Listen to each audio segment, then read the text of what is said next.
All right, everybody's favorite. We're going to solve by completing the square. This light quadratic formula can work every single time.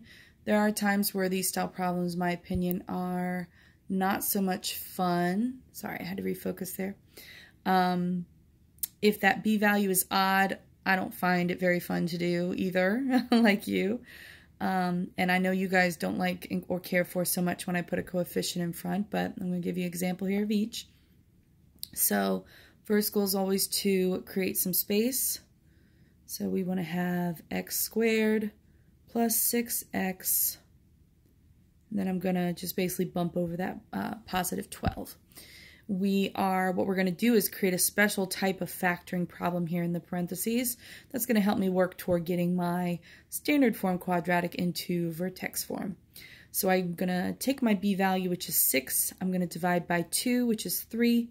And then I square it, which means I'm adding 9. To make sure I haven't changed anything, I also have to subtract 9 basically to balance myself out. Okay? And so now, let's see, so this would be plus 3 out here. This part, the x squared plus 6x plus 9, that will always factor as long as you've figured out this value correctly. This will always factor into two binomials that are the exact same thing. So we want two numbers that multiply to be 9 and add to be 6. So that would be a positive 3 and a positive 3.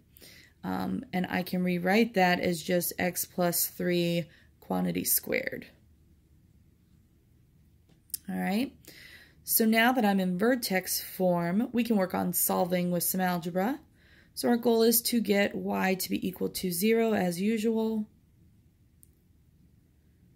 So my first step would be to subtract 3. I want to isolate this factor here that I have. So we would have negative 3 equal to the quantity of the x plus 3 squared. We would at this point take our square root of both sides to cancel out the fact that we've squared this factor. So this would be x plus 3 over here on the right.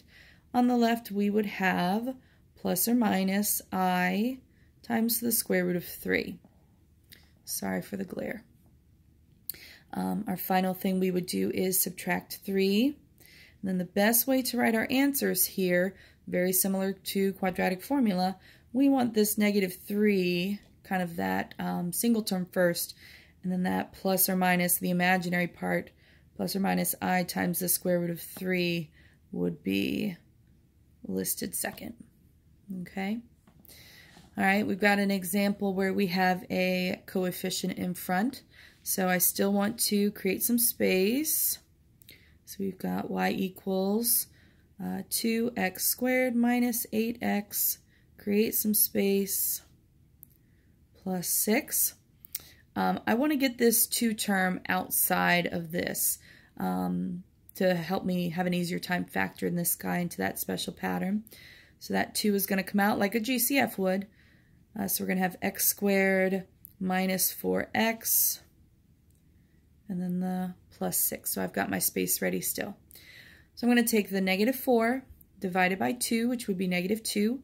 When I square that, I get positive 4. Now, I didn't really just add 4. Because of the 2, I really added 8 to this side. So I really out here need to subtract 8. That makes sure I stay balanced and didn't change my original problem. So now we can get to vertex form. So this would be minus 2 out here. We would now look here in the parentheses, the x squared minus 4x plus 4.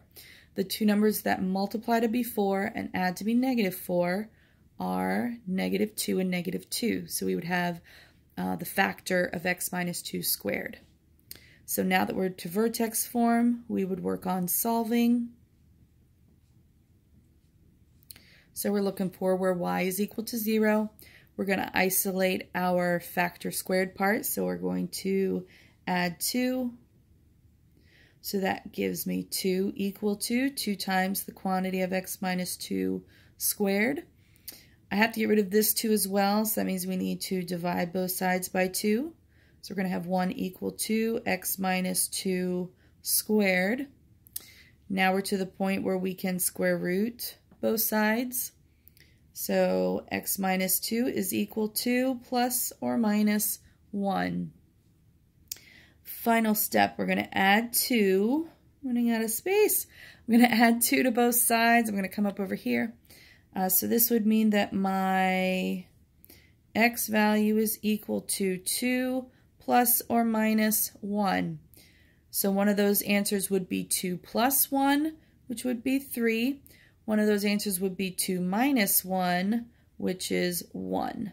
So that would give me my 2 x-intercepts for my original quadratic equation there.